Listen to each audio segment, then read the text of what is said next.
Olá, a Comissão Mista do Orçamento aqui do Congresso Nacional aprovou uma medida provisória que prevê destinação de recursos tanto para o financiamento do ensino superior como também para os municípios.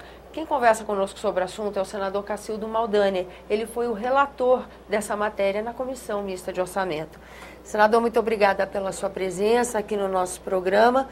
Em termos de valores, a medida totaliza 4,4 bilhões de reais, mas é metade, praticamente metade desse valor que é destinado aos municípios para investimentos, não é isso? Na verdade, Tânia, 2,9 bilhões são para o fundo para financiar estudantes, né, que estudam em universidades particulares, para financiar a educação, nesse caso, e 1,5 bilhão é o compromisso que a presidente tinha anunciado na marcha dos prefeitos da Brasília, na última marcha. Eram 3 bilhões e prometeu de pagar agora em agosto a metade, portanto 1,5 bilhão. E nós relatamos ontem à noite essa matéria na Comissão de Orçamento, conforme foi dito. E é alguma coisa que, essa expectativa, né, uma expectativa de eles receberem, eu diria, na proporção do Fundo de Participação dos Municípios, aquela distribuição, os 5 mil e poucos municípios do Brasil vão ter uma pequena folga, um pequeno alívio, eu diria. Não é o que resolve, né? Não, na verdade é um paliativo. É um paliativo. Mas para respirar um pouco, alguns dias. Tá? Todos os anos há uma caminhada, há uma marcha dos prefeitos da Brasília. Há também visitas ao Congresso denunciando a dificuldade de administrar. Os nossos gabinetes, e eu que sou catarinense, a gente recebe todo dia dezenas de prefeitos, muitas vezes. Isso é costume, ou quando a gente vai, os fins de semana, percorrendo o Estado, o clamor dos municípios, as coisas. E isso vem de um problema que já vem de anos. Nós até estávamos recordando de que de 88 para cá, que começou a dificultar cada vez mais, não só para os municípios, como também para os estados. Porque o que compõe esse fundo, que é o Imposto de Renda e o IPI, ele na Constituinte de 88, representava cerca de 70 e poucos % da arrecadação. Que a União fazia como um todo. Que a União fazia como um todo. E essa arrecadação daí que ia para os estados, o percentual, e também para os municípios, representava um X. Mas de lá para cá, começou a não representar mais o X, foi menos Y. Por quê? O governo, com os anos, foi criando aquelas contribuições diversas, como COFINS e mais isso, mas aquelas taxas, e essas contribuições só têm ficado, quer dizer, mais impostos, só têm ficado com o poder central, só com o governo federal. E não houve a participação proporcional, essa participação com os estados e os municípios. No entanto, a Constituição de 88 ainda aumentou a atribuição dos municípios na prestação do serviço público. Quer dizer, sem dúvida alguma. Sem dúvida alguma. Proporcionalmente ao que é arrecadado, reduziu muito. No entanto, as atribuições não foram reduzidas nessa mesma toada, vamos dizer. Né? E é verdade. E hoje, cada vez mais, a cobrança hoje ela é muito forte, né? A questão saúde, a própria educação. Saúde hoje no Brasil, eu acho que é a questão número 1, até diria. Mobilidade urbana, essas questões todas. Segurança pública. Segurança. Quer dizer, acontecem ali. E aí, com a diminuição da arrecadação, e não só dessas criações de algumas taxas, contribuições, como CONFINS, PIS, essas questões todas, que só fica o governo central, que dá toda a arrecadação hoje, mais ou menos, 60% que o Brasil arrecada, fica o governo central. Os estados devem receber em torno de 23%, 25%, e uns 15% que vão para os municípios. E de toda a arrecadação nacional. Mas não. E aí, o que é que acontece? Então, essas marchas vêm para conseguir alguma coisa, alguns movimentos grandes. Gasta-se muito com essas caminhadas todas. Aí vem ao Congresso Nacional buscar uma emendazinha daqui, uma de lá, para tentar aliviar um pouco. E o governo federal fica, muitas vezes, distribuindo, como agora, alguns equipamentos, uma retroescavadeira, uma maquinazinha aqui, um trator dali. Quer dizer, que transforma-se o governo federal num balcão, Tânia, para distribuir, para atender assim no varejo. Porque não é essa a política. Não é por aí que o governo federal tem que fazer. Aí temos, na sua expressão que falasse do início, até na conversa informal, do verdadeiro pacto federativo. Você tem que partir para isso.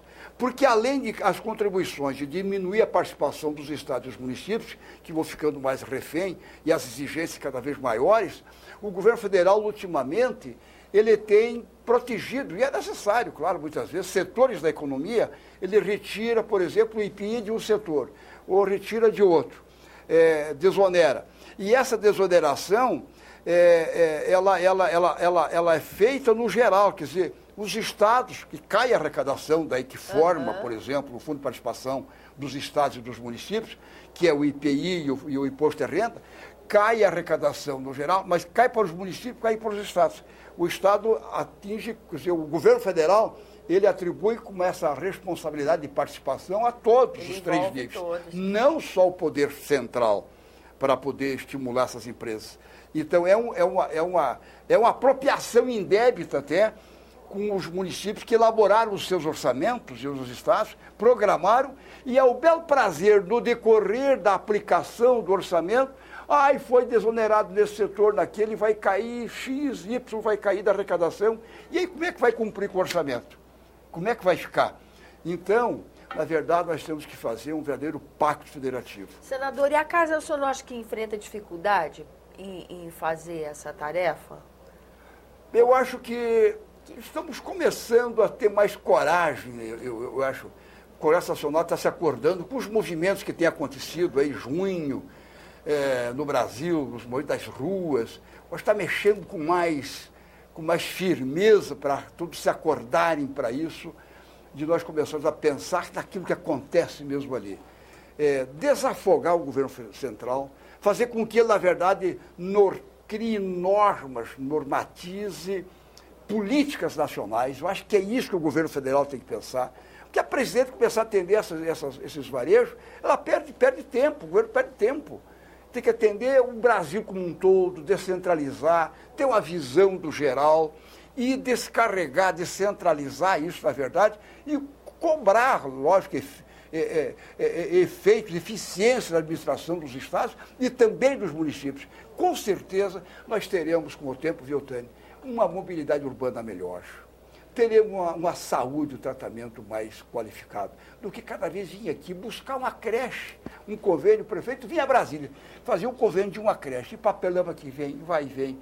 Você gasta 20%, 30% só em burocracia, vai para cá, vende lá. Quer dizer, não vale a pena o governo federal ser tão varejista. Vamos cobrar eficiência e vamos ficar na normatização das políticas nacionais, com um bom planejamento.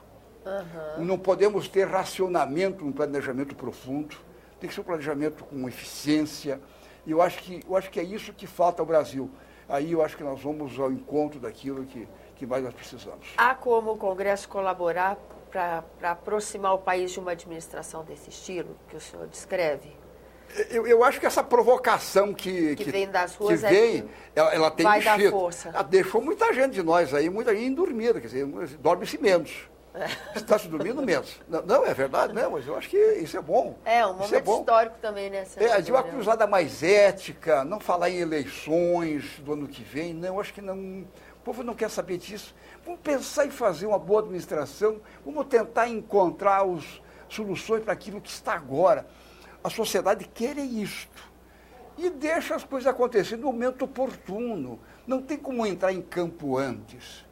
Não deu sinal da partida ainda, né? Não. Vamos cumprir com o compromisso que a sociedade incumbiu. Eu acho que isso fica melhor. As outras coisas vêm automaticamente, isso acontece depois. Eu acho que isso vale não só para o governo federal, vale também nas eleições dos estados. Eu acho que não deve falar em eleições agora.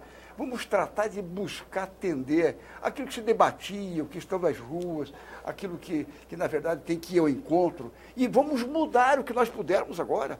Eu acho que é tratar de mudar, de alterar esse quadro e para nós termos mais eficiência na gestão pública. Senador, muito obrigada pela sua presença aqui no nosso programa. Eu agradeço. A você que nos acompanha também, muito obrigada pela atenção. Esse é o programa Argumento, eu sou Tânia Horman e você pode entrar em contato conosco, dando a sua sugestão, participando do nosso trabalho. 0800 61 2211, ligação gratuita, ou www.senado.leg.br/TV. Até a próxima.